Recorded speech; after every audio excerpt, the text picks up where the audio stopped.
Mesdames, Messieurs, bonsoir. Peut-on parler d'un coup dur ou d'une mauvaise nouvelle pour Dr Diané? En tout cas, l'agence de gestion et de recouvrement des avoirs saisis et confisqués annonce donc la vente de ces biens, donc des immeubles, des usines, des écoles.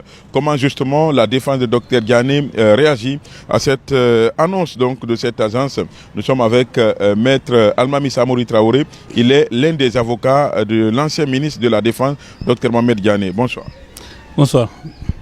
Comment vous qualifiez cette décision? Est-ce qu'on peut dire que c'est un coup dur pour votre client? Non, absolument pas, absolument pas.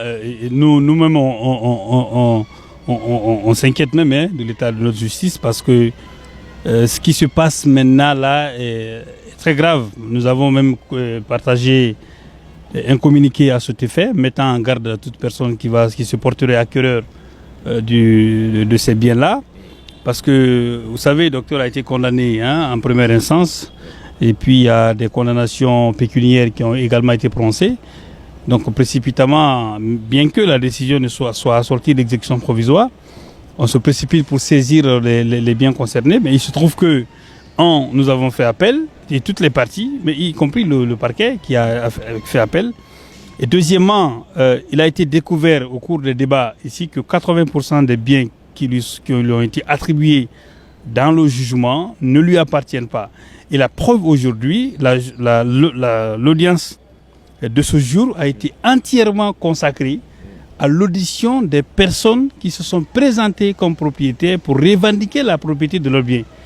Et rappelez-vous que parmi les biens ou les personnes qui ont été présentées aujourd'hui, il y a un immeuble qui a été mis en vente par la grâce dont le propriétaire était là aujourd'hui.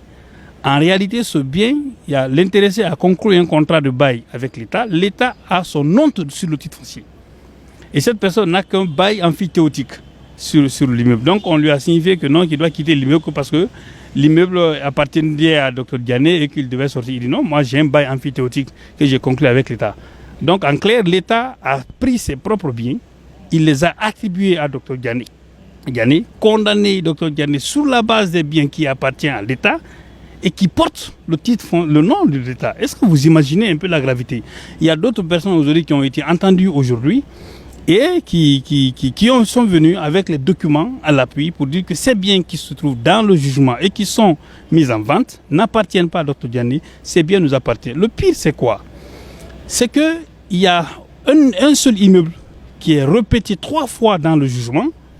Et cet immeuble-là porte le nom de 4-5 prête-noms différents et qui n'ont aucun lien avec Dr Diané.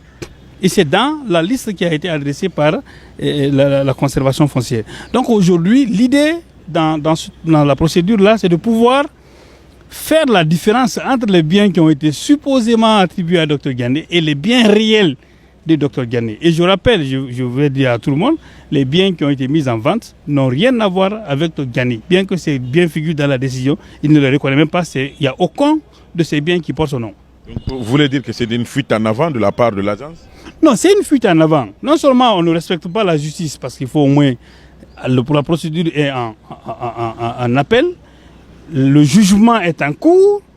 Les biens qui sont concernés par ce jugement-là et les tiers qui se présentent comme étant le propriétaire des biens sont en train de venir au fur et à mesure pour dire que ces biens n'appartiennent pas avec les preuves à l'appui. Si la grâce se précipite pour vendre ces biens-là, moi je me demande.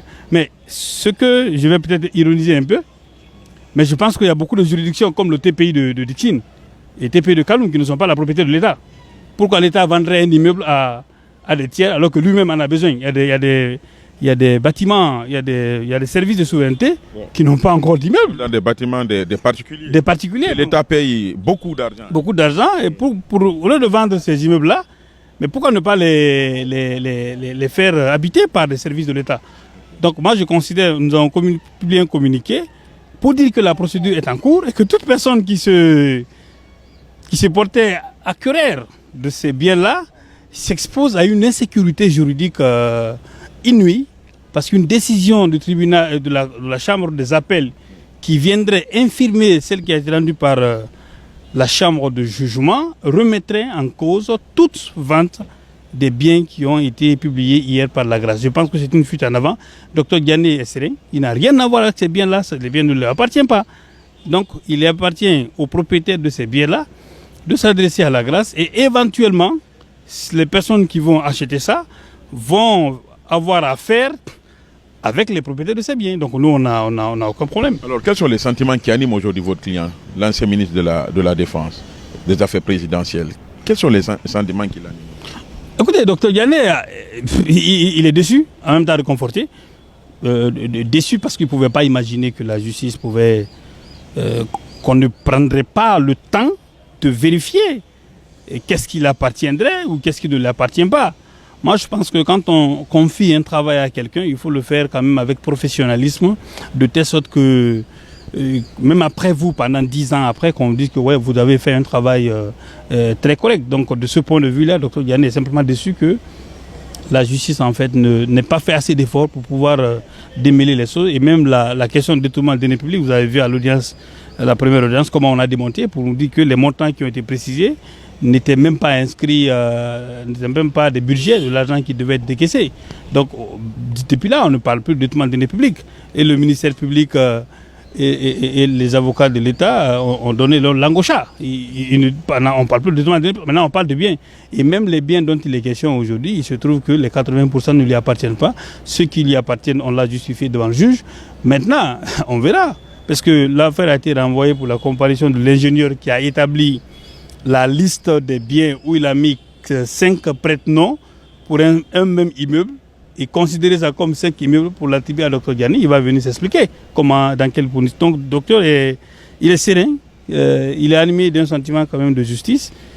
Il est prêt à se battre, un homme digne. Et ce qu'il fait là, il est en train de préserver son honneur, parce que quand on dit que vous avez été en haut commis de l'État, que vous avez détourné les biens de l'État, votre devoir c'est de venir devant la justice. Tout Dixine, c'est pour lui, c'est tout.